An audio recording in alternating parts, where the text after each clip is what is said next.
Chris Pratt doing the Mario voice, which just sounds like Chris Pratt. He's not doing like, it's a me, Chris Pratt. I have shocking breaking news for you. Oh, no, what? Velma is a lesbian. Who knew except everyone? Who knew? So there's a new movie. There's this Trick or Treat Scooby-Doo movie. Yes. And they're going to make it explicitly clear that Velma is gay, which, I mean, I think we could surmise that all along. Yes, she's been a daikon for decades. But apparently, I didn't realize, I totally forgot. James Gunn wrote those early 2000s live action Scooby-Doo movies where Linda Cardellini played Velma. And he wanted to make that clear way back then. Yes. Well, you know, these baby steps, obviously, is what we're having to deal with. And of course, I always find it hilarious the second you start talking about like children's media and the people who are like, oh, they're sexualizing the blah, blah, blah, blah. No. Because guess what? Fred and Daphne have been boyfriend and girlfriend all of this time, and it was completely chaste and completely kid-friendly. So if Velma blushes because another girl touches her shoulder, also kid-friendly. Spare me your, think of the children, because you know what? The children benefit from seeing this stuff. Shaggy and Scooby have been high this whole time. Totally, right? The munchies that never ended.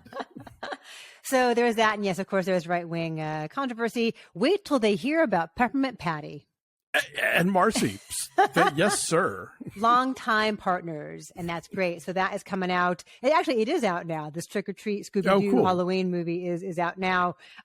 Also, some breaking news we had this week was that the film Rust, which had this horrific fatal shooting of the cinematographer Halyna Hutchins, is going to resume production. Alec Baldwin has settled the civil lawsuit with Hutchins' family. Apparently her widow is going to serve as executive producer on the film, and production will resume in January with the same director who also was shot on set. And I just think, who thinks this is a good idea? How fucking ghoulish is it? Who wants to watch this movie? And everyone has these lofty platitudes about like, oh, we're all going to honor Halyna's legacy and her memory and her art. And like, sure, that's a lovely idea. But like, who wants to go back on that set and see Alec Baldwin with a gun in his hand? No, it's like, you know, I told this to a friend of mine who works in the industry. He's like, did they ever make that David Crosby movie? I said, no, they didn't. The one that the PA got like run over by a train on. Right. It was like, I don't believe in curses, but like, come on. There are just some projects I think you walk away from, but no, we have to see this thing through to the bitter end. And I can't imagine. I mean, I guess they're relying on audiences forgetting that it happened or never knowing that it happened. But I would say within the industry, everybody knows this happened. And you're never going to think of the movie Rust without thinking of, oh yeah, with the arms thing and the woman died on the set. Like it's awful. It's your lead. It's the lead of every review. It's the lead of every article. How do they do press for this movie? Exactly. That's the first question in any interview. Will there be interviews? You know, this just seems very misbegotten. Is all a terrible idea. And then like, do you and I see it and review it? I would rather not. Okay. We don't review everything. We do That's true. 2 or 3 movies a week. So like if we miss this one, I don't think we're remiss in our duty. I kind of don't want to see it. It just feels gross and like ghoulish. Anyway, there are movies that people do want to see, and they include Super Mario Brothers. The trailer came out for this. What is this place? Do not touch that mushroom, you'll die! Mm-hmm. The long-awaited, Chris Pratt doing the Mario voice, which just sounds like Chris Pratt. He's not doing like, it's a me, Chris Pratt. Well, I saw somebody say that they hope that this marked the end of the trend of hiring celebrities rather than actual like professional cartoon voices. Mm-hmm. People who were never celebrities and were never famous, but they're really good at their craft. The June Forets of the world, Frank Welker, if you will. Exactly. Folks like that. So I haven't seen this trailer because, as you know, I don't watch trailers, but it's not like It's not like, oh, let's hire Chris Pratt. He is so exploding with personality and dynamism that he's really going to bring something to this. No, they just want his name on the poster. He's going to find a whole new angle into Mario that we had never considered before. Yes, his Find the Center. Right. Sorry, fool me once with that Bob Hoskins movie. I'm not dying to see another Super Mario Brothers. Can I just tell you, I don't think I've ever played Super Mario Brothers. Like, I've played a lot of Donkey Kong in my life. Okay. That's the same guy, actually, right? That's true. In arcades, yes. Back when Mario was the bad guy.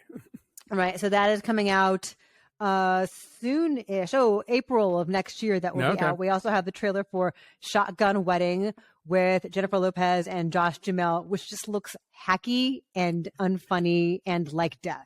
Is she like trying to see how many movies she can make that involve weddings just before somebody notices? It feels like a bit at this point.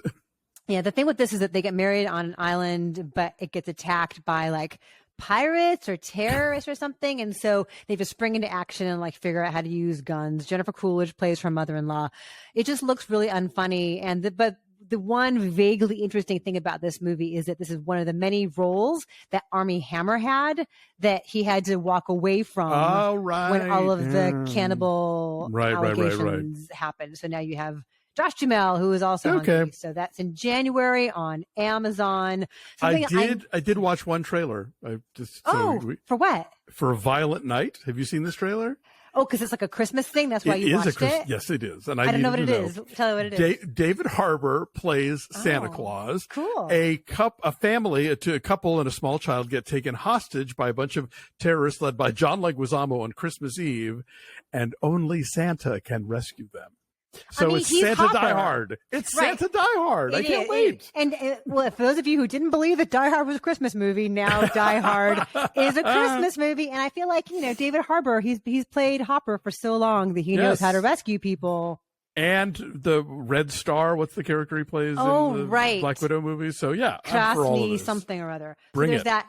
I know what you are pumped about because I am pumped about this, and that is the possibility of all 5 seasons of Moonlighting streaming.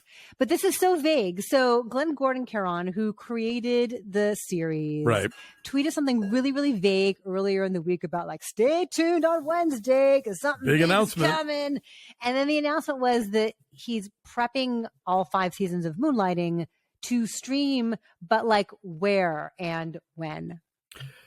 Look, it's a start. That's a show that I think that's been one of the most wanted shows for people our age, certainly for a while now, as long as there's been streaming. But it's one of those shows I think that ran into a lot of issues with song rights, which is one of those things that people didn't sign the right contract for the perpetuity, blah, blah, blah.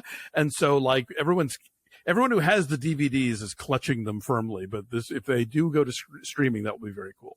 I love that show so much. That was appointment TV when I was in college, for sure. That was appointment TV on Tuesday nights. I had the biggest crush on Bruce Willis. Like his first big starring role, he was just sexy and funny and had amazing timing. Hilary Swank is pregnant with twins. She's 48 years old and having her first children. Good for her. I don't want to change diapers at age 48. That's me. I mean, look, I support her all the way. This is her choice to make. But I have a brother who started having children at 50, and I was like, you had better be alive for those kids to graduate high school, or I'm going to come do something terrible to your corpse. So she's been married for a few years, and they're having babies. So good for her. And then some sad news. Judy Tenuta died. Yes. Did you love her like I loved her? I did. She was so original, such a weirdo in the most adorable ways, and just the wild swings of her delivery from being like, oh, Judy, to being down here and talking like this, and everything in between, and you just never knew what you were going to get. And there was such life and verve to her act. And I understand she was a big proponent of gay marriage and offered on her website to marry same-sex couples. Oh, nice. Yeah, no, she was always definitely a vocal ally of that I was aware of, and absolutely an original. And I think from this moment of comedy, and she was very tight with a lot of these same people where they were really kind of changing the rules of stand-up, like Emo Phillips and Stephen Wright. Like they were not doing the usual standing in front of a brick wall kind of thing. Yes. She was great. Her accordion. Anyway, she was 72 years old.